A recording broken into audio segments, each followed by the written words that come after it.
Benvenuto. In questo video ti mostrerò come eseguire il ripristino alle impostazioni di fabbrica sul tuo monitor Samsung LS34C500GAUXEN.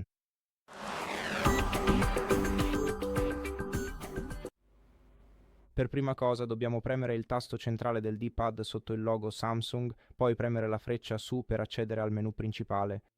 Successivamente dovremo navigare nella barra laterale usando le frecce su e giù finché non raggiungiamo la sezione supporto. Premi il tasto centrale del D-pad per selezionarla. Scorri verso il basso fino a ripristina tutto. Premi di nuovo il tasto centrale del D-pad e poi seleziona sì. Questo ripristinerà tutte le preferenze del display o del monitor ai valori predefiniti. E fondamentalmente è così che si fa. Grazie per la visione, se ti è stato utile iscriviti al canale, lascia un like e un commento e alla prossima.